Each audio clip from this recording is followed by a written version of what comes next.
నేను fire brand కాదు ice బ్రాండ్గా మారిపోయాను అంటున్నారు. ఆయనే అద్దంకి దయాకర్. అంటే వివాదంలో ఇరుక్కుందామని మాట్లాడతారా, లేకపోతే మాట్లాడింది అర్థం చేసుకోలేక వివాదాలు చుట్టూ? మనం ఉస్మానియా యూనివర్సిటీ గురించి మాట్లాడుకుందాం. చాలా వరకు రాజకీయాలు అక్కడే మలుపులు తిరుగుతూ ఉంటాయి స్టూడెంట్స్ దగ్గర నుండి. చాలా మంది మాట్లాడేది ఏంటంటే స్టూడెంట్స్ని వాళ్ళ రాజకీయం కోసం నాయకులు వాడుకుంటారు అని. కొంతమంది నాయకులు వాడుకోవచ్చుగాక. మీకు నెగిటివ్గా అయిన పరిస్థితులను కూడా మీకు సానుకూలంగా ఆలోచిస్తున్న మీరు ఎందుకు నిర్మల్లో వివాదంలో చిక్కుకున్నారు? అంటే రాముడిని మొక్కుడే బీజేపీని తొక్కుడే. అంబేద్కర్నే దళితులకే పరిమితం చేసి దళిత సంఘాలు తిరిగినట్టు వీళ్ళు రాముడిని బీజేపీకే పరిమితం చేస్తారు. పిల్లలు ఉండరు, సంసారం ఉండదు. వాడు చెప్పేదాన్ని మనం ఇది హిందుత్వం అనుకుంటే. మొన్న మధ్య హరీష్ రావు గారు మాట్లాడుతూ పెన్షన్ విషయంలో పెండింగ్ పెట్టేశారు, ఇదేనా మీ పాలన అంటూ మాట్లాడారు. ఇప్పుడు ఆర్టిఫిషియల్ మూమెంట్స్ ఎప్పుడు కూడా సక్సెస్ కావు. బస్సుల్లో ఉచిత ప్రయాణం కల్పించడం వల్ల ఏమేం జరుగుతున్నాయి అనే వాటి మీద చాలా మీమ్స్ వచ్చాయి. ఏమైతే తిరగని రాదండి. కానీ ఇక్కడ ఉచిత బస్సు ప్రయాణం విషయంలో ఆటో డ్రైవర్లు అందరూ సమ్మె చేశారు. మా కుటుంబ పోషణ ఎలా? ఒకసారి మునుగోడు విషయంలో ఆ గట్టునుంటావో ఈ గట్టునుంటావో తేల్చుకో అంటూ కోమటిరెడ్డి వెంకటరెడ్డి గారిని సవాల్ చేస్తూ మాట్లాడారు ఆ రోజు. మరి ఇప్పుడు కోమటిరెడ్డి గారితో ఎట్లుంది రిలేషన్? కోమటిరెడ్డి వెంకటరెడ్డి గారు ఇప్పటికీ నన్ను లీడర్గా, వ్యక్తిగా నన్ను చాలా మంది అభిమానిస్తారు, తెలుగు వాళ్ళు ఎక్కడున్నా సరే అని చెప్పేసి. పదవులు ముఖ్యం కాదు అన్నారు. అది సెల్ఫ్ గోల్ వేసుకున్నట్టు అవదా? అధికారం కోసం అవకాశవాదం ఎంతైనా వెళ్ళిపోవచ్చు. అంటే రాజకీయం అంటే పదవి సంపాదన, లేదంటే రాజకీయం అంటే హోదా. రేవంత్ రెడ్డి గారికి వ్యతిరేకంగానో పార్టీకి వ్యతిరేకంగానో మాట్లాడితే మీరు చాలా విషయాల్లో మీరు గొంతెత్తేవాళ్ళు. అధికారం వచ్చేసరికి చల్లగా అయిపోయారు ఎందుకు?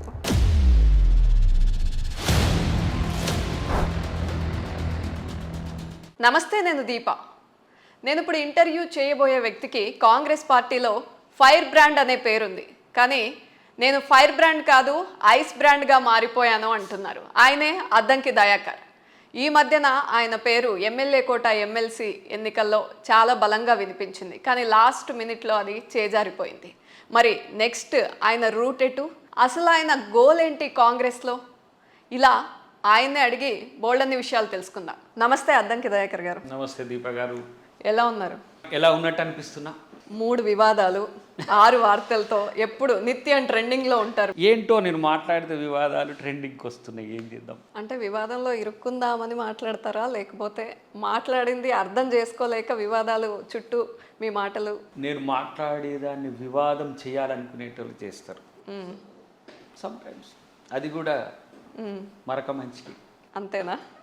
ఓకే, ముందుగా అసలు మీ ఫ్యామిలీ బ్యాక్గ్రౌండ్ గురించి మాట్లాడదాం. ఫ్యామిలీ బ్యాక్గ్రౌండ్ అంటే ఒక సాదా సీదా మారుమూల పల్లె నుంచి వచ్చిన ఒక యువకుడిని. చదువు మీద ఇంట్రెస్ట్ ఉన్న వాడిని. మాది నెమ్మికల్ అంటే సూర్యాపేటకు ఒక 10 కిలోమీటర్స్ ఉంటుంది. సో మమ్మీ డాడీ వ్యవసాయ కుటుంబం.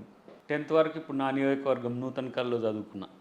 Intermediate Suryapet government college, degree of course government college Suryapet, PG మాత్రం ఉస్మానియా యూనివర్సిటీ ఎంకమ్. అప్పుడు పట్టిందా ఈ రాజకీయాల మీద పట్టు? అఫ్ కోర్స్ ఎంకమ్లోనే, కానీ దాని తర్వాత వర్సటైల్గా నేను ఎంసీఏకి డైవర్ట్ అయినా. అంటే ఎంకమ్ అంటే కూడా లెక్కలు, కోట్లు ఇది ఉంటుంది, బట్ రాజకీయంతో ఉండదు. ఎంకమ్లో హైదరాబాద్కి వచ్చిన తర్వాత కాచిగూడ హాస్టల్, అక్కడ వచ్చే రాజకీయాలంతా కూడా స్టూడెంట్ పాలిటిక్స్, అక్కడి నుంచి కొంత రాజకీయాల మీద. తర్వాత ఎంసీఏ మళ్ళీ గుట్టు చప్పుడు కాకుండా 3 years మళ్ళీ ఇది ల్యాబ్స్ స్టడీ ల్యాబ్సే ఉండే.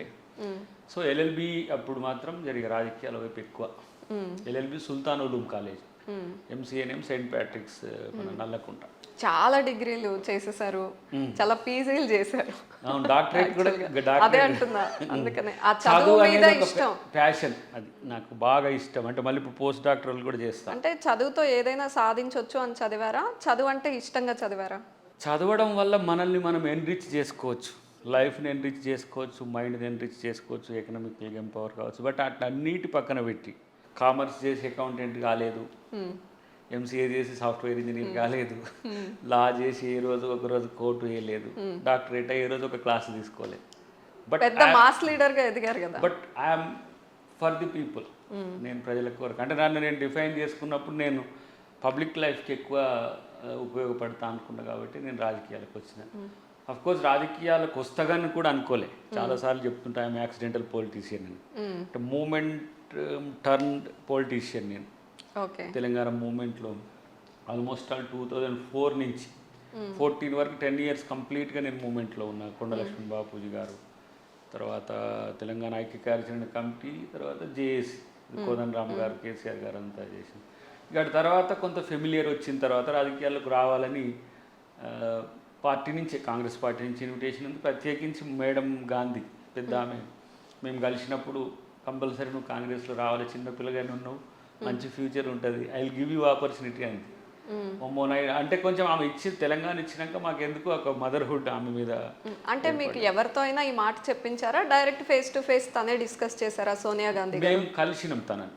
బిల్ పాస్ అయిన తర్వాత ఫస్ట్ మేము అందరం జేఏసీ, కోదండరామ్ గారు, మేము, స్వామి గౌడ్ గారు, దేవిప్రసాద్, శ్రీనివాస్ గౌడ్ అందరం కలిసినాం. విఠల్ గారు కలిసినప్పుడు మీకు పొలిటికల్ ఆపర్చునిటీ కావాలంటే నేను ఇస్తాను అందరితో అంది, ఇంక్లూడింగ్ కేసీఆర్ ఆల్సో. ఓహో. కేసీఆర్ను కూడా పార్టీ విలీనం చేస్తా అన్నాడు కదా. ఇంకా విలీనం అనే విషయం పక్కన పెడితే సోనియా గాంధీ గారి ఇన్విటేషన్ మాత్రం నేను పాజిటివ్గా తీసుకున్నాను. ఎందుకంటే నా పొలిటికల్ లైఫ్ విత్ కాంగ్రెస్ అనుకోండి చాలా బాగుంటుందనే ఆలోచనతో ఉండే. బాగుందా మరి కాంగ్రెస్? చాలా బాగుంది. I'm enjoying. ఎందుకంటే జస్ట్ లైక్ ప్రిన్స్ నేను ఇక్కడ నాకు కాంగ్రెస్ పార్టీలో పదవులు పెద్ద పదవి రాలేదని చాలామంది ఆలోచిస్తారు. కానీ కాంగ్రెస్ పార్టీలో 2 తెలుగు స్టేట్సే కాదు, తెలుగు స్టేట్స్, తెలుగు మాట్లాడే పీపుల్ వరల్డ్లో ఎక్కడ ఉన్నా కూడా నా పట్ల చూపించే అభిమానం అది పెద్దది పదవుల కంటే కూడా.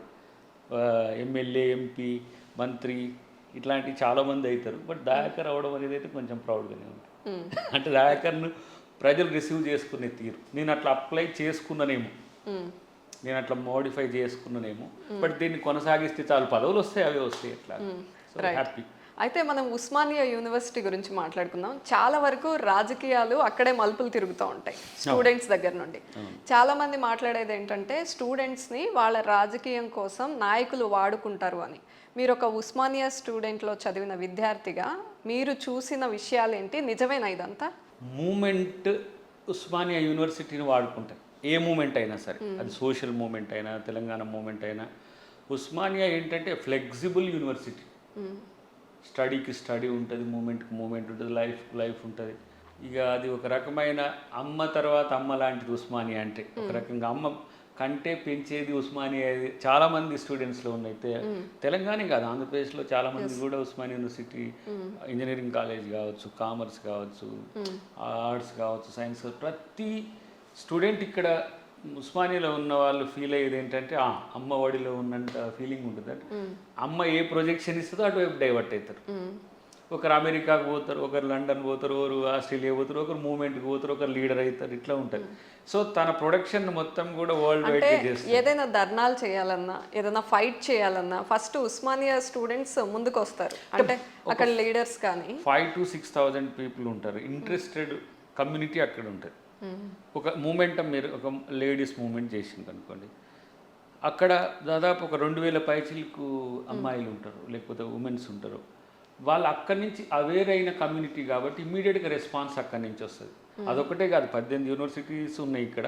బట్ ఉస్మానియా కేంద్రం అంటే ఉద్యమ కేంద్రం అనేది ఉంటుంది కాబట్టి మీరు అన్నట్టుగా కొంతమంది నాయకులు వాడుకోవచ్చు గాక విద్యార్థులు, కానీ విద్యార్థి నాయకులను కూడా తయారు చేసిన ఒక ఫ్యాక్టరీ అది ఉస్మానియా యూనివర్సిటీ. సో దాన్ని ఎవరు అంటే ఎక్స్ప్లాయిట్ చేయలేరు, ఎవరు దాన్ని వాడుకోవడానికి అవకాశం లేదు. సో మూమెంట్లో ఎక్కువ మంది లీడర్స్ తయారైంటారు. దాదాపు నేను అనుకుంటా ఒక 100 మంది పైచిలకు నాయకులు, పెద్ద నాయకులు తయారైంటారు. అంతకుముందు మూమెంట్స్లో కూడా 69 మూమెంట్ కానీ, not only Telangana movement, any movement. So 1980 నుంచి 2024 వరకు ఎన్ని కోట్ల మంది ప్రొడక్షన్ అక్కడి నుంచి పోయి ఉంటారు. కాబట్టి ఎవ్వరు ఉస్మానియాను వాడుకోలేరు.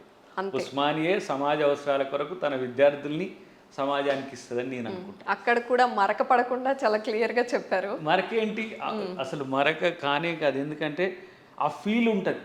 ఎవరైనా ఉస్మానియా యూనివర్సిటీలో చదివిన వాళ్ళకు ఉంటుంది ఏంటంటే ఒక గోల్ కొరకు వచ్చి వాళ్ళ లక్ష్యాన్ని కూడా ఆల్టర్ అయ్యి తనిచ్చిన గైడెన్స్తోని తనిచ్చిన డైరెక్షన్తో కూడా పెద్ద పొజిషన్లకు పోయిన వాళ్ళు ఉన్నారు. దశలు చెప్పాలంటే అమెరికన్ డిఫెన్స్లో పనిచేసే వాళ్ళు కూడా ఉన్నారు, అమెరికన్ అధ్యక్షులకు అడ్వైజర్స్గా ఉన్న వాళ్ళు ఉన్నారు. సో నేను ఎందుకు అనుకుంటా అంటే డక్కన్ ప్లేట్లో ఉస్మానియా యూనివర్సిటీ మేజర్ గడ్డ, అంటే academic centre since 100 years.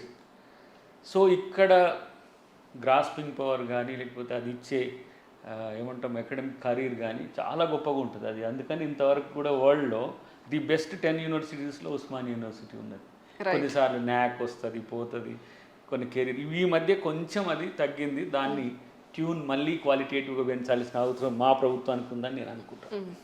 Right. ఇంతకుముందు మాట్లాడుతూ మీరు ఒక మాట అన్నారు, లీడర్గా వ్యక్తిగా నన్ను చాలామంది అభిమానిస్తారు, తెలుగు వాళ్ళు ఎక్కడున్నా సరే అని చెప్పేసి, పదవులు ముఖ్యం కాదు అన్నారు. అది సెల్ఫ్ గోల్ వేసుకున్నట్టు అవ్వదా అట్లా చెప్తే? అంటే ఇలా లిబరల్గా ఉంటూ ఉంటే దయాకర్ మనోడే కదా ఎక్కడికి వెళ్తాడు, మన పార్టీలోనే ఉంటాడు అనే విషయంతో ఎమ్మెల్యే టికెట్ విషయంలో జరిగింది, ఎమ్మెల్సీ విషయంలో జరిగింది, ఎంపీ టికెట్ మీద మీరు ఆశలు పెట్టుకున్నారో లేదో తెలియదు కానీ మీ అభిమానులు అయితే ఎంపీ టికెట్ టైంలో కూడా మీకు వస్తుందని అనుకున్నారు.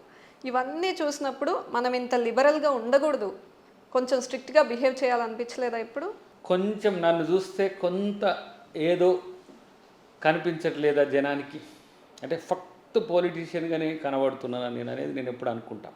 అంటే రాజకీయం అంటే పదవి సంపాదన, లేదంటే రాజకీయం అంటే హోదా అనుకునే రకం కాదు వీడు. అద్దంకి దయాకర్ చాలా డిఫరెంట్. రాజకీయం మాత్రమే జీవితం కాదు, జీవితం అంటే చాలా ఉంది, రాజకీయం అనేది ఒక ఇంపార్టెంట్ రోల్. ఇప్పుడు ఈ దశలో విద్యార్థి ఉద్యమాల్లో ఉన్నట్టు, ఒక దశలో సామాజిక ఉద్యమాల్లో ఉన్నట్టు ఇప్పుడు రాజకీయ ఉద్యమంలో ఉన్నా. నాకు అనుకూలంగా ఉండే నాయకుడే ముఖ్యమంత్రి అయినప్పుడు నాకు అవకాశం ఇవ్వడం అనేది ఒక పెద్ద సమస్యనే కాదు వారికి ఇవ్వాలనుకుంటే. బట్ అదే పనిగా అధికారం కోసమే నాలాంటి వాడు కూడా వెంపర్లాడితే అది లేదెట్లా, అది లేకపోతే ఎట్లా, ఈ పార్టీ నుంచి ఇంకో పార్టీ మారాలని నాలాంటి వాడు కూడా అనుకుంటే రాజకీయాల్లో ఏ అధికారం కోసం అవకాశవాదం ఎంతైనా వెళ్ళిపోవచ్చు. సో ఆ మొడాలిటీస్ని కొంత నేను సెట్ చేద్దాం. తెలుగు స్టేట్స్లో కొంత అదొక ట్రెండ్ అయింది. చాలామంది పార్టీలో టికెట్ ఇవ్వకపోతే ఇమ్మీడియట్గా పార్టీని మారాలనే దశ నుంచి రేపు అవకాశం వస్తుందిలే అని నా నుంచి కొంతమంది అన్న కొన్ని పార్టీలలో ఆగిందని నేను అనుకుంటున్నాను. సో రేపు కంపల్సరీ వస్తుందమ్మా, మనది కాకపోతే ఏంటి, మనమేం ఇంకా ఏజీఎం అయిపోయింది కాదు, లేకపోతే అబ్బో ఇప్పుడు రాకపోతే మనకేదో నష్టం జరిగింది అనేది లేదు. రేపు మంచిది వస్తుంది. ఇప్పుడు ఆ స్థాయి కోరిక ప్రజల నుంచి వస్తున్నది. నేనేం కావాలనుకునే దానికంటే అంతకన్నా వీటన్నింటికన్నా పెద్దది టీపీసీసీ అధ్యక్ష పదవి రేస్లో ఉన్నారు అని వార్తలు బాగా వింటున్నాం. మీ వరకు వచ్చిందా? వార్తలు నిజమయ్యే రోజు డెఫినెట్గా దాన్ని చేస్తాయి. ఏది రాదు నా పేరు మీద, ప్రతి ఒక్కటి మంత్రి వస్తుంది, పిసిసి వస్తుంది, రాజ్యసభ ఉంది, ఎంపీ ఉంది. అంటే ఇన్నిటికి ఎలిజిబులా నేను ఒక ఎమ్మెల్యే వదిలేస్తే అని నేను అనుకుంటా. అంటే ఇంత పెద్ద లీడర్ని అయిపోయింది అనమాట. వదిలేయడం వల్ల మీన్స్ ఇదేదో వేదాంతం లెక్కనో సంథింగ్ ఏదో ఆధ్యాత్మిక లెక్కనో అనిపించవచ్చు, కానీ త్యాగం అనేది ఒకసారి టేస్ట్ చేయండి ఎంత స్వీట్గా ఉంటుందో. అంటే ఎప్పుడు స్వార్థం కోసమే మనకు కావాలి అని కోరుకుంటాం కదా, ఒకసారి మనకు కావాల్సింది ఇంకొకరికి ఇచ్చి చూడండి, దాంట్లో ఉండే మజానే వేరుంటుంది. అంటే అంత గుడ్ నేమ్ వస్తుంది. దయాకర్ ఒక 20 years పబ్లిక్ లైఫ్ కంటే కూడా ఈ 6 months లైఫ్ చాలా డిఫరెంట్గా ఉన్నది. దయాకర్ ఇలా కూడా ఉంటాడా? ఓకే, ఎవరు ఎక్స్పెక్ట్ చేయలేదు.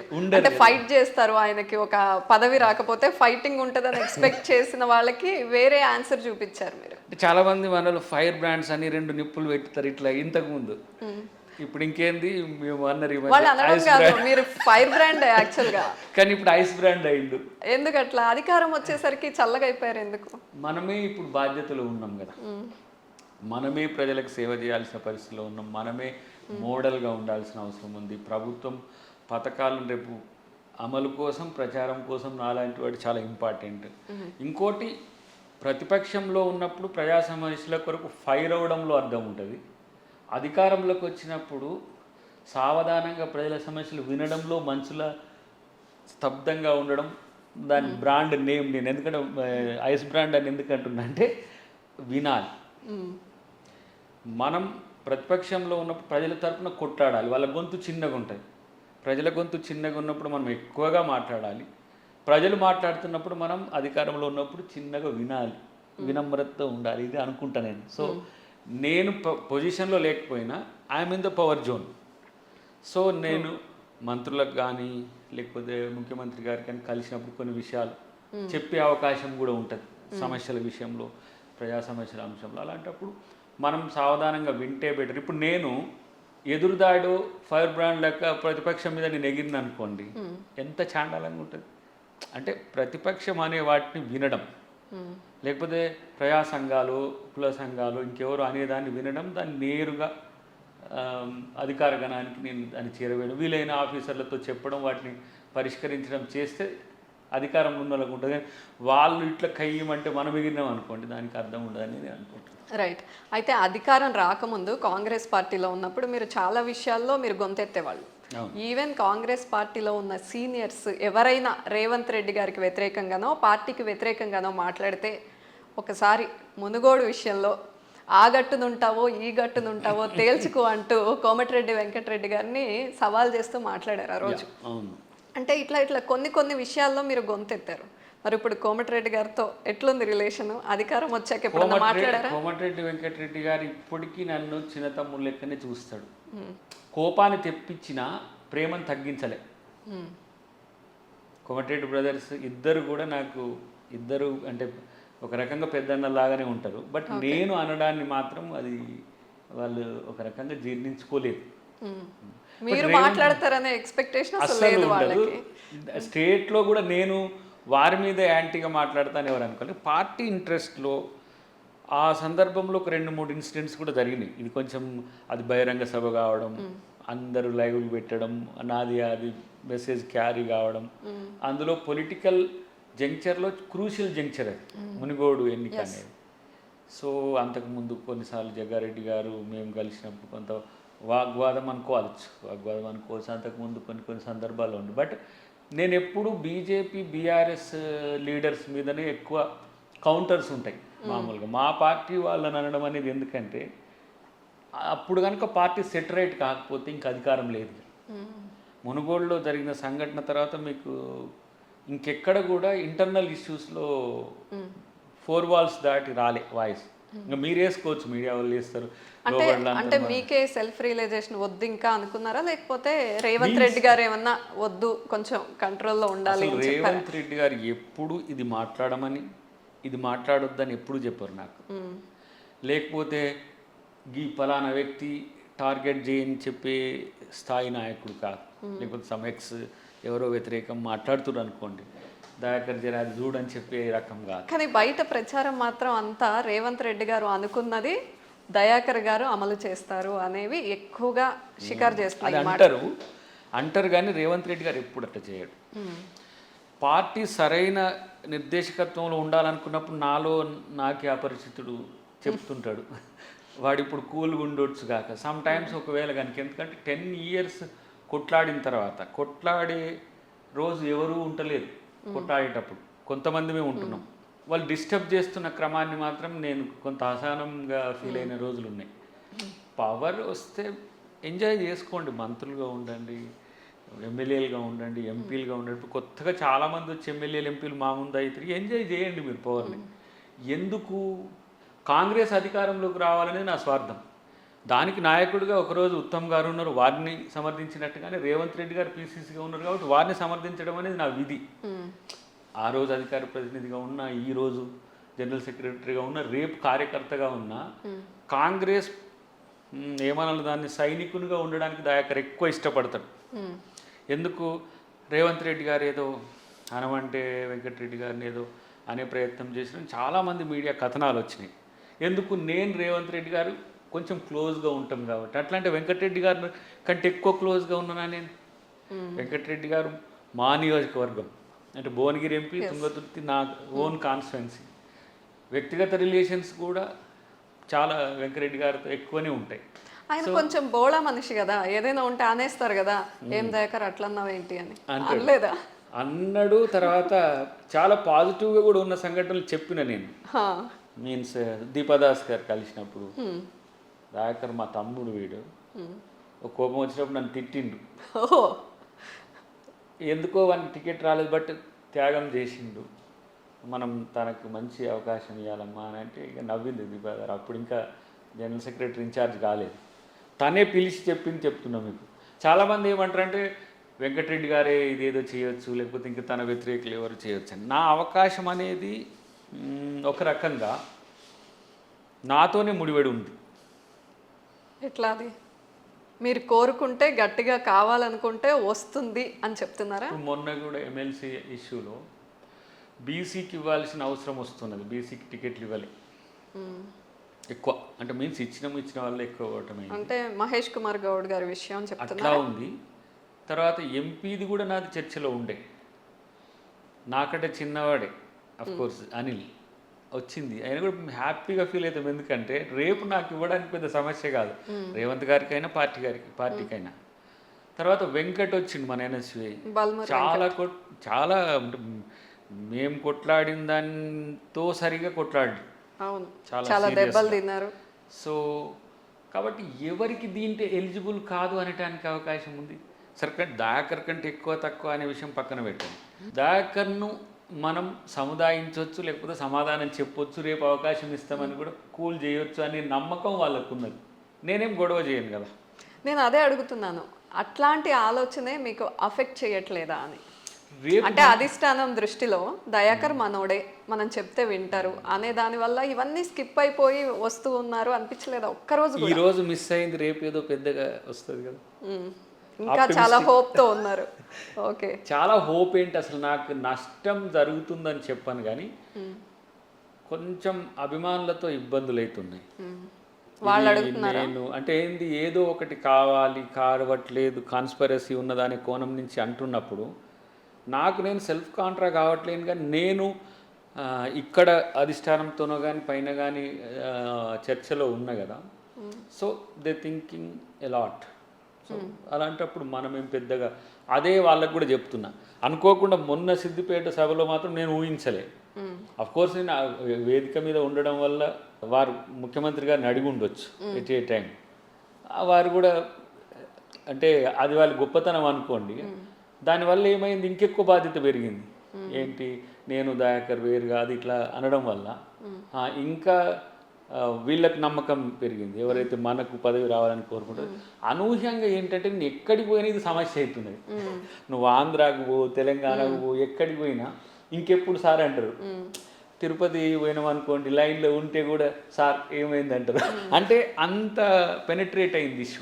ఇలాంటప్పుడు రాకపోతే నాకు భయం అవుతుంది ఫస్ట్. మనకు కాకపోతే బాధ లేదు, కానీ కాకపోతే ఏంటి అని కూడా ఉంటుంది నాకు. కానీ కావాలనేది మాత్రం ఉన్నది కాబట్టి డెఫినెట్గా అవుతుంది. అభిమానులకు ఏం చెప్తారు మరి? ఇదే చెప్తున్నా, ముఖ్యమంత్రి గారే నాతో ఉన్నాక ఇంకేంది అని చెప్తుంటా. బట్ పొజిషన్లో ఉంటే ఎక్కువ అవకాశం ఉంటుంది పని చేయడానికి. మనలాంటి అంటే ఏమన్నా మామూలుగా చెప్పాలంటే యూత్ ఐడియాలజీ డిఫరెంట్, వాళ్ళకి కనెక్ట్ అయ్యేది చేయాలి. జనరేషన్స్ ఒక 5-6 జనరేషన్స్ ఉంటాయి, 20 నుంచి 80 వరకు ఉంటుంది గవర్నమెంట్లో. ఏ జనరేషన్ ఏ థాట్స్తో ఉన్నది అనేది ఆయా ఏజ్ గ్రూప్స్తో ఉండే లీడర్షిప్ మనం కన్విన్స్ చేయాల్సిన అవసరం ఉంటుంది. ఇప్పుడు మనం టీ హ్యాబ్కో, టీ వర్క్స్కో, లేకపోతే యూత్ మీటింగ్స్కో పోతే 70+ వాళ్ళ దానికి 30+ కనెక్టింగ్ మిస్ అవుతుంది. సో అలాంటప్పుడు కొంత మమ్మల్ని అడుగుతుంటారు అన్న, మాకు ఇప్పుడు ఎగ్జాంపుల్ ఇప్పుడు అన్ఎంప్లాయిడ్ యూత్ ఉన్నది, వాళ్ళు ఏది గ్రూప్ 1 పెంచాలని, గ్రూప్ 2 కొన్ని పోస్టులు పెంచాలని ఉన్నప్పుడు అసలు జాబ్ క్యాలెండర్ మేము వేస్తామని చెప్పాల్సిన అవసరం మాలాంటి వాళ్ళు చెప్తే ఈజీగా పెనిట్రేట్ అవుతుంది. సో వాళ్ళకి కనెక్ట్ అవుతుంది. ఎందుకు దయాకర్ కొంత ఓ సెక్షన్ ఆఫ్ యూత్కి అంతా కూడా కనెక్ట్ అయి ఉంటాడు కాబట్టి. సో అలాంటప్పుడు కొన్ని అంటుంటారు అన్న, మీరు రావాలి పవర్లోకి ఉంటే బాగుంటుందని. అరే మీకు సమస్యలు ఉంటే నాకు చెప్పండి, నేను ఎవరికి దృష్టికి తీసుకుపోవాలో వాళ్ళ దృష్టికి తీసుకుపోతానంటే అది వేరుగా ఉంది. మనం చేయడానికి ఇంకొకరితో చేయించడానికి కొంత తేడా ఉంటుంది. బట్ అది కూడా తొందరలోనే ఫీల్ కావచ్చు. రేవంత్ రెడ్డి గారు ఎప్పుడు పర్సనల్గా మాట్లాడలేదా? ఇవన్నీ స్కిప్ అవుతూ వచ్చినప్పుడు ఎమ్మెల్యే టికెట్ కానీ, ఎమ్మెల్సీ విషయంలో కానీ, ఎంపీ టికెట్ కానీ మిమ్మల్ని పిలిచి మాట్లాడలేదా? ఎప్పుడు కూడా తనేం నా వ్యక్తిగత కెరీర్ గురించి ఎప్పుడేం మాట్లాడాడు. He knows very well about me. ఎందుకంటే నా బలాలు బలహీనతలు తెలుసు. నేనున్న పొజిషన్లో నేనేమైతే బాగుంటుందో కూడా నాకంటే ఎక్కువ తనకే తెలుసు నేను అనుకుంటున్నా. ఎందుకంటే జరుగుతున్న పరిణామాల్లో దయాకర్ ప్లేస్మెంట్ అనేది నాకంటే ఎక్కువ వారికే ఉంది. రెండవది, నేను ఎమ్మెల్యే టికెట్ కూడా ఏం అప్లై చేయాలనేది లేదు, చేసుకోవాలని లేదు యాక్చువల్గా. అందుకంటే ముందే డిస్కషన్ జరిగినప్పుడు కూడా కంటెస్టెడ్ కంపల్సరీ అప్లై చేయాలి. నేను 2 times కంటెస్ట్ చేసిన కాబట్టి డెఫినెట్గా అప్లై చేయాలి. ఇంకా దేనికి నేను అప్లై చేయాలి, ఎవరిని అడగాలి? From the beginning first time MLA ticket అప్పుడు కూడా సోనియా గాంధీ గారు పిలిచి నన్ను ఇంటర్వ్యూ చేసి ఆమె 11th అవర్లో నా టికెట్ డిక్లేర్ చేసింది. నేను మాట ఇచ్చిన దయాకర్ కానీ. సెకండ్ టైం కూడా రాహుల్ గాంధీ గారు ఇచ్చిండ్రు, తనే ఇంటర్వ్యూ చేసి 11th లాస్ట్ టికెట్ నాదే. మొన్న కూడా పోయింది లాస్ట్ టికెట్ నాదే, 119 96 తుంగతుర్తి, అద్దంకి దయాకర్ ప్లేస్లో సామేలు వచ్చింది. సింపుల్. బట్ వాళ్ళు అప్పటి వరకు నా గురించి ఆలోచిస్తుండ్రు అంటే దయాకర్ గురించి ఆలోచన ఉంది అనే కదా. ఇక మేము ఇప్పుడు పోయినప్పుడు ప్రచారంలో చాపర్లో పోయినప్పుడు పోయినా మేమేదో మాట్లాడుకుంటూ పోదాం అనేది, ఎక్కగానే నిద్రపోవడమే కథం, దిగంగానే మళ్ళీ బహిరంగ సభ మళ్ళీ అయిపోగానే ఇట్లే ఉంటుంది.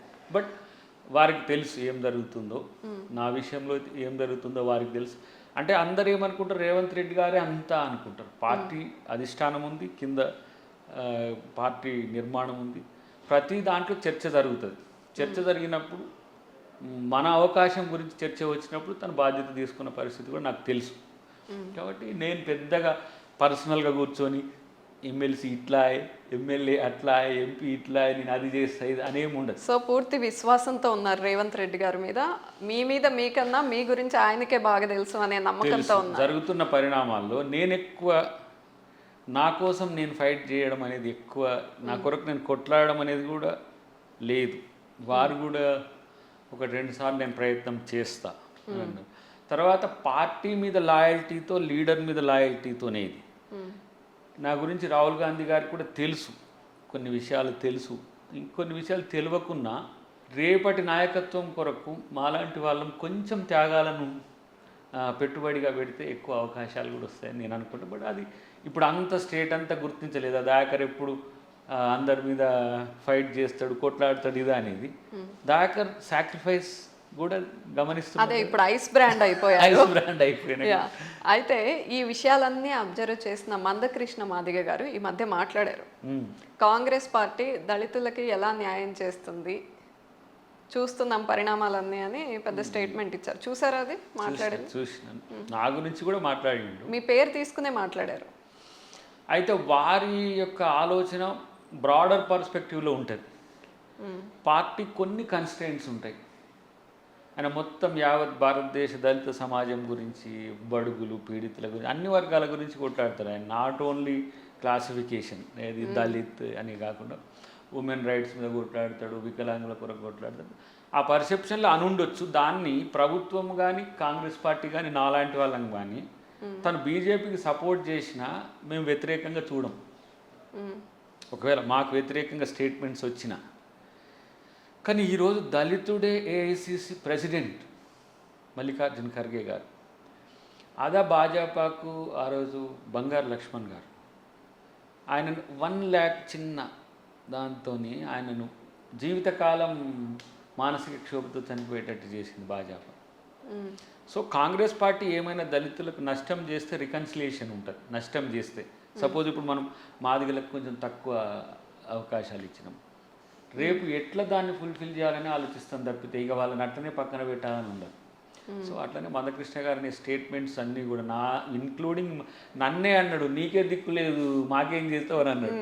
మీన్స్ ఒక రకంగా అంటే ఏంటి అంటే, దయా నీకే ఏం చేస్తలేరా నువ్వు, మరి అంటే అంత సాన్నిహిత్యంగా ఉన్నారు, పార్టీ కోసం అంత కష్టపడ్డారు, అన్నిట్లో యాక్టివ్గా ఉన్నారు, మీలాంటి వారికే దక్కనప్పుడు మా పరిస్థితి ఏంటి? వారు కూడా ఉన్నారు కొన్ని సందర్భాల్లో. కృష్ణమాది గారు కూడా పోయిన ఎలక్షన్స్లో కాంగ్రెస్ పార్టీతో ఉన్నారు, రాహుల్ గాంధీ గారితో చాలా సాన్నిహిత్యంగా ఉన్నారు. బట్ తన లక్ష్య సాధన కోసం భాజపా ఆప్షన్గా ఎంచుకోవచ్చు. బట్ వారి విమర్శలు మంచి విమర్శలు పార్టీ పాజిటివ్గా తీసుకుంటుంది. ఇక్కడ పార్టీతో పాటు జాతీయ నాయకత్వం కూడా ఒక పాజిటివ్ కన్సర్న్ ఉంటుంది.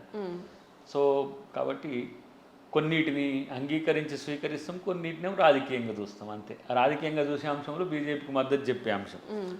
ఇక కొన్ని పాజిటివ్ ఏంటంటే కొన్ని నికార్స్ అయిన విమర్శలు చేసినప్పుడు వాటిని డెఫినెట్గా కన్సిడర్ చేసి భవిష్యత్తులో ఆ నష్టం రాకుండా చేసే ప్రయత్నం చేస్తాం. కాబట్టి వారిని మేము ఇప్పుడు వ్యతిరేకంగా పార్టీ కూడా చూడు, రేవంత్ రెడ్డి గారు అసలు చూడరు. వారు ఏమనుకుంటారు, రేవంత్ రెడ్డి గారు ప్రభుత్వంలోకి వచ్చినాక మారిపోయిండ్రు అది ఇది అనే ఉద్దేశంతో ఉంటాడు. అంటే రేవంత్ రెడ్డి గారు ప్రతి అంశం మీద తనకొక నిశ్చితమైన అభిప్రాయం ఉంటుంది. దాని నుంచి అధికారంలోకి వచ్చినప్పుడు అవకాశాన్ని తీసుకోడు, ఎప్పుడైనా స్టాండర్డ్గా ఉంటాడు అనేది నాకున్న నమ్మకం. రైట్. అయితే 6 గ్యారంటీస్తో ప్రజల్లోకి వెళ్ళారు, ప్రజలు బాగా ఆశీర్వదించారు, అధికారాన్ని చేపట్టారు. కానీ 6 గ్యారంటీస్ అమలు విషయంలో ప్రతిపక్షాల నుండి చాలా విమర్శలు వస్తున్నాయి. మొన్న మధ్య హరీష్ రావు గారు మాట్లాడుతూ, మొన్న మధ్య కూడా కాదు 3 రోజులు అయింది అనుకుంటా, నిన్న మొన్న. సో ఆయన పెన్షన్ విషయంలో పెండింగ్ పెట్టేశారు, ఇదేనా మీ పాలన అంటూ మాట్లాడారు. పెండింగ్ అనే దానికంటే కూడా అత్యధికంగా ఈరోజు నష్టపోయిన సమాజం రైతు. కాబట్టి ఈరోజు క్యాబినెట్లో నేను అనుకుంటున్నా 45,000 crores పైచిలకు రైతు రుణమాఫీ అవుతున్నది. అది ఒక 35 రైతు సంఘాలకు సంబంధించి 35 లక్షల పైచిలకు రైతులకు సంబంధించి కుటుంబాలకు సంబంధించి 2 లక్షలు ఒకేసారి రుణమాఫీ గురించి ఈరోజు నిర్ణయం అవుతుంది. సో కొంచెం పీసోళ్ళమైన రైతుల కోసం కొన్ని ఇప్పుడు పెన్షన్స్ పెంచట్లేము, డిఏలు ఇవ్వలేదు, పిఆర్సీని వేయలేదు, ఇవన్నీ మిగులు అంటే సర్దుబాటు చర్యల్లో భాగంగా కొంత జరుగుతోంది.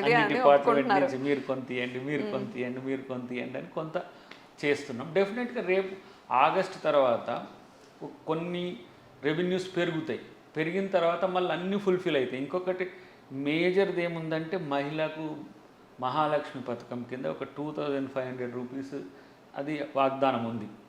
సో మహిళా సమాజమే ఎక్కువ పోయినసారి మద్దతు ఇచ్చింది. సో దానికి లబ్ధిదారుల ఎంపిక అనేది కూడా ఒక కన్స్ట్రైంట్ అయింది.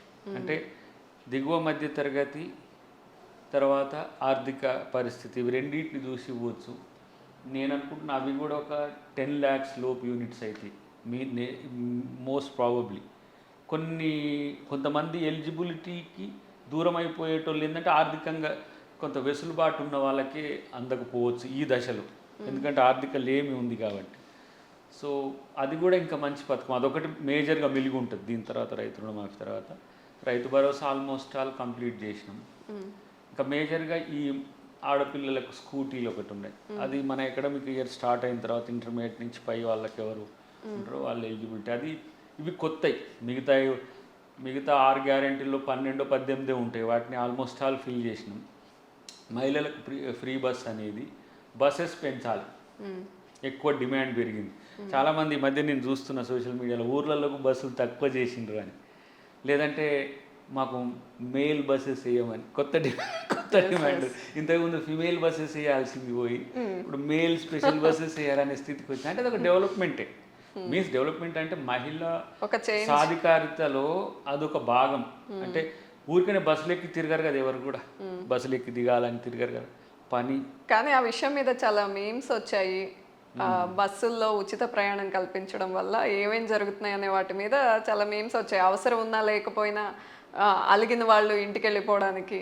ఒక్కటి చెప్పను అమ్మ, మీరు కూడా మహిళ కాబట్టి ఏండ్ల తరబడి వంటింటికే పరిమితం చేసినాం కదా, తిరగనియ రాదండి, కొంత స్వేచ్ఛ వచ్చింది. ఏమైతుంది, దేవస్థానాలకు పోతారు, ఇంకా పర్యాటక ప్రాంతాలకు పోతారు, భర్తనే ఎంట పెట్టుకొని మహిళా సమాజం అయింది కదా ఇప్పుడు. ఇంతకుముందు భర్త తీసుకుపోయే స్థితి నుంచి ఆయనకు ఒక టికెట్ కొట్టేస్తే అయిపోయాయి, పిల్లలుంటే టికెట్లే లేవు కదా. సో నా దృష్టిలో భారతదేశం మహిళకు జరిగిన అన్యాయం భవిష్యత్తులో కాంగ్రెస్ పార్టీ కాదు, ఏ పార్టీ అధికారంలోకి వచ్చినా దీంట్లో స్వార్థం కూడా ఉన్నది, చాలామందికి తెలియదు. మహిళ గనుక ఎంటర్‌ప్రెన్యూర్ అయితేనో, మహిళ కనుక చైతన్యం అయితే, మహిళ చదువుకుంటే half of the society increase అవుతుంది. మనం ఇప్పుడు 50% మహిళల్లో 20% మనకు సమాజానికి ఉపయోగపడి, సమాజానికి కుటుంబానికి మొత్తం ఉపయోగపడతారు. 50%లో 100% మీకు మహిళలు వంటింటికి పరిమితం, మంచి భోజనం పెట్టి పిల్లల్ని చదివిపించి ఉంటారు. వీళ్ళు ఎంపవర్ అయితే half of the society increase అవుతుంది. వీళ్ళతో పాటు డబుల్ ఇంపాక్ట్ ఉంటుంది, వాళ్ళ పిల్లల ప్రయోజకులు అయితే. ఇట్లా ఇక ఎంతసేపు బస్సులు ఎక్కి తిరిగింది అంటే, ఈ చిన్న బస్సు ఎక్కడం ద్వారా ప్రపంచాన్ని మారుస్తారు అంటలే. ఇప్పుడు తెలంగాణలో వచ్చింది, కర్ణాటకలో వచ్చింది, మొన్న ఢిల్లీలో అయింది, రేపు అంతటా అవుతుంది. ఎందుకు బంధించడం అనే ఒక చర్చ కూడా ఉన్నది దీంట్లో. మీకు మన్రేగా ఉంటుంది, ఏంటిది అది, గ్రామీణ ప్రాంత ఎవరైతే అన్ఎంప్లాయిడ్ వాళ్ళు ఉంటారో వాళ్ళకు 100 రోజుల పని గ్యారెంటీ ఉంటుంది. 100 రోజుల పని గ్యారెంటీలో బానిసత్వాన్ని రూపుమాపేటి కూడా ఉన్నది. ఏంటి, నువ్వు పనికి పోతే ఎంత ఇస్తే అంత. లేడీస్కి 30 రూపాయలు, 50 రూపాయలు, 100 రూపాయలు ఇచ్చిన రోజులు, తక్కువ రూపాయలు ఇచ్చిన రోజులు కూడా ఉన్నాయి. ఎవరైనా ఇప్పుడు కనీసం 300 ఇవ్వాల్సింది, మగవాళ్ళతో ఈక్వల్గా ఇవ్వాల్సింది. ఈక్వాలిటీ వచ్చింది, స్లేవ్ పోయింది, అసలు కూలీలు దొరకట్లేదని బాధపడుతున్నాం. కూలీలకు అంత ఇచ్చి తీసుకొని పో. కూలీ అంటే కూడా బతుకుదిరు ఏం కాదు కానీ నీకు ప్రొడక్షనే కదా. సో ఈ దోపిడీ నుంచి పక్కకు పోవాలంటే, అణచివేత నుంచి పక్కకు పోవాలంటే, నేనంటే తెలంగాణలో ఒక 1.5 crores అర్బన్ పీపులే ఉన్నారు కదా. 1.5, హైదరాబాద్ ఒక్కటి 1.2 ఉంటుంది. సో మిగతా వాళ్ళంతా కూడా రేపు జనజీవన స్రవంతిలో మరింత రావడానికి ఉంటుంది. ఈ బస్సు ఫ్రీ అనేది కేవలం ఆడోళ్ళు ఈ సూర్యాపేట నుంచి ఎక్కి విజయవాడకు, లేకపోతే ఆడ నుంచి ఇప్పుడు ఆంధ్రప్రదేశ్ కూడా పెడుతున్నది. సో ఇది ట్రాన్స్పోర్టేషన్, రవాణా, లేకపోతే ఈ ఏదైతే వస్తుందో దీంట్లో ఈ ఎక్స్ప్లోజన్ చాలా రకాలుగా ఉపయోగపడుతుంది. అది భవిష్యత్తులో మీరు చూస్తారు. చాలామంది ఏంటంటే మహిళలకి ఎక్కువ ప్రాధాన్యత ఇస్తారు. మహిళలకి ఇన్ని రోజులు నువ్వే తిరిగినావు, ఫ్రీ అయినా కన్సెషన్ అయినా నువ్వే తిరిగినావు. ఇప్పుడు బస్ పాస్ పిల్లలు కూడా ఉన్నారు చాలామంది. ఒక దశలో మేము బస్ పాస్ కొరకు కొట్లాడేది, ఎక్కువ పెంచాలి, అది చేయాలి, ఇది చేయాలని. అసలు నీదే బస్ అయినప్పుడు నువ్వే ఎక్కువ పే చేయాల్సిన అవసరం ఏందనేది కూడా రేపు వస్తుంది. ఇప్పుడు నీదే బడి అయినప్పుడు నువ్వు చదువు కొరకు ఇంత వెచ్చించాలని ఎందుకు వస్తుంది అనేది కూడా రేపు వస్తుంది. నీదే హాస్పిటల్ అయినప్పుడు నువ్వే హాస్పిటాలిటీ ఇవ్వాల్సినప్పుడు ఎందుకు ఒక్కడు హాస్పిటల్లో పడితే నీ కుటుంబం బజార్న పడుతున్నది. ఆ కోణం నుంచి రేవంత్ రెడ్డి గారు ఆలోచనలు ఉంటాయి. అంత హ్యుమానిటేరియన్ యాంగిల్ నుంచి గవర్నమెంట్ ఉంటుంది. అందుకని చాలామంది అప్పుడే 100 రోజులు కాకముందే 2 లక్షల ఉద్యోగాలు ఇవ్వలేదు ఏందని, 10 రోజులు దాకా ముందే అంటే ఎలక్షన్స్ అయిపోయిన కాకముందే మాకు రైతు రుణమాఫీ ఎందుకు చేయలేదని, ఇవన్నీ ఫస్ట్ ఇనిషియల్ బ్యారియర్స్ ఉంటాయి. ఇవి దాటినాక చాలా మంచి తెలంగాణకు నేను అనుకుంటున్న the number 1 state in the India చేయడానికి ఎక్కువ అవకాశాలు ఉంటాయి. ఎందుకంటే రెవెన్యూస్ ఉన్నాయి. 2,49,000 crores పాస్ట్ ఇయర్ రెవెన్యూ. ఈసారి అది 2.79, 2.8 వరకు కూడా రావచ్చు.